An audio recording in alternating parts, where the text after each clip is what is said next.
One of Thailand's most profitable tourist attractions is in the heart of the capital's business district. It's a hospital, though it doesn't look like one.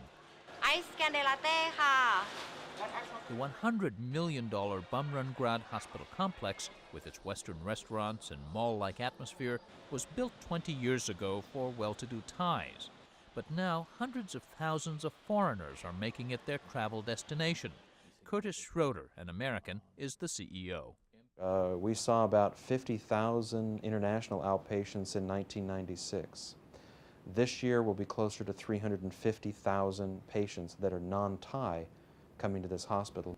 People have asked what our next step is. We'd like to be the Mayo Clinic of the East. I think it's an excellent model. Across Asia, in India, Malaysia, the Philippines, a multi-billion-dollar medical tourism industry has sprung up. Here in Thailand's capital, Bangkok, at least 6 hospitals have begun aggressively courting tourists in need or want of medical care. 52-year-old Warren Williams came here from Arlington, Virginia. He lost his health insurance when his job as a computer specialist was outsourced. He decided to outsource the treatment for a nagging knee problem. Everything is going to be outsourced at this point from what I see. You'll go, it's an 8-hour plane trip to Europe or something. It's a little longer to get to Thailand, much longer to get here. But that much cheaper. Oh, much cheaper. Different feeling. Williams had his left knee replaced and spent 6 days in rigorous physical therapy at Bumrungrad. His total cost $5,000, 1/5, he says, of what it would have cost at home for top-notch care. Yeah, they kept me in the hospital. U.S. is outpatient. You go home and put a cold pack on it. Full relax first, nah? Relax. I straightened my leg for the first time in 3 years. Like I said, I was going to wear a T-shirt that had "Happy" on it that I bought in the mall here, just so Dr. Panya would know how I felt. Slowly up. Williams admits he had early concerns about traveling to a developing country for his surgery, but those reservations about infectious disease, the quality of care, or doctors went away as he learned more. Bumrungrad, for example, has met the same requirements for accreditation as most U.S. hospitals, where many of its Thai doctors trained. At Bumrungrad Hospital, we have over 200 U.S. board-certified physicians, which means they're card-carrying, credentialed physicians in states throughout the United States. He says the critical difference that makes Bumrungrad so much cheaper is that doctors' salaries are much lower. So is the cost of living. Salaries account for about 1/6 of Bumrungrad's total costs. In the U.S., staffing eats up more than half a typical hospital budget. Malpractice suits are rare, and Bumrungrad, with 550 beds, 140 clinic exam rooms and labs, doing everything from routine to sophisticated care, enjoys huge efficiencies. So where most facilities might see a few hundred outpatients a day, even in some of the busier hospitals in the United States, we're seeing 3,000, 3,500, 3,800 patients in a single 24-hour period. Among them are Americans like Lila Pacheco, an Arizona native who now lives in Guam. The 38-year-old mother of twin girls was visiting Bangkok 2 years ago, developed a sinus infection, and went in to Bumrungrad. I was, fairly impressed with the setup, and then I thought, well, kind of entertaining the idea of a tummy tuck because of after having twins, you get a little remodeled, and so I thought, well. After dieting to lose 100 pounds, Pacheco returned to undergo liposuction and breast reduction surgery, much more cheaply than she could have in the U.S. For just a tummy tuck, it would have been about $20,000 for just the tummy tuck alone. And I'm going to be able to do a tummy tuck and a breast reduction for $7,000. And that includes my scrub nurses, all my meds, my hospital stay, and everything.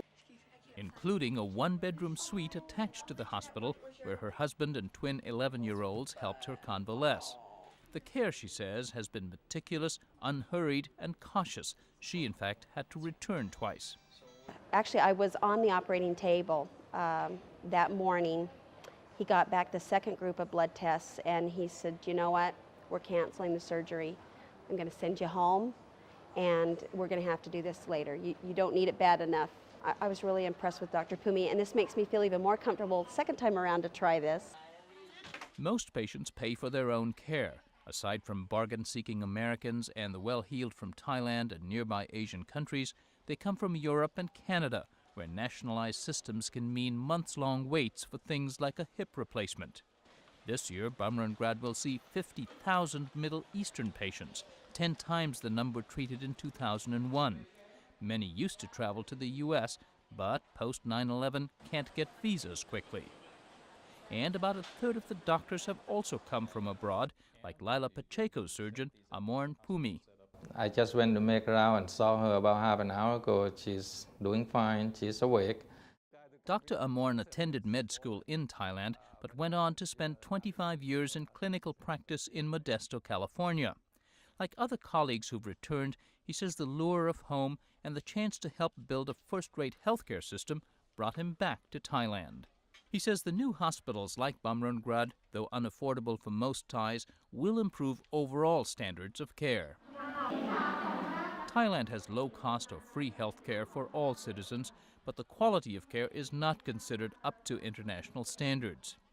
As for his own practice, Dr. Amorn says it often seems like he didn't switch jobs. That's really strange because my patient population here and in California are the same type of people. I speak English all day long because all of my patients speak English. And here we are in Thailand. And the number of Americans coming to places like Bumrungrad could grow in the years ahead. CEO Schroeder says someday U.S. insurance policies could offer a two-tiered plan that includes some treatment overseas. Part A plan is, here's the coverage if you want to stay in the United States for your coverage, and here's the premium for that coverage. But we have an alternative, Plan B, that offered an option with certain kinds of high-value procedures to send you outside of the United States. Now, whether that's to Mexico, whether it's to Canada, whether it's to the outside of the United States to places like Thailand, would provide a much lower premium, something much more affordable to people maybe who have trouble affording escalating premiums. So I think is a real potential. He says none of this threatens the U.S. healthcare system. Bypass surgery or family medicine are not easily moved like garment making or software. Also, getting care abroad could mean giving up the right to sue for malpractice in U.S. courts. Still, it appears growing numbers of Americans are shopping globally for elective surgery, dentistry, anything not covered or covered enough by insurance.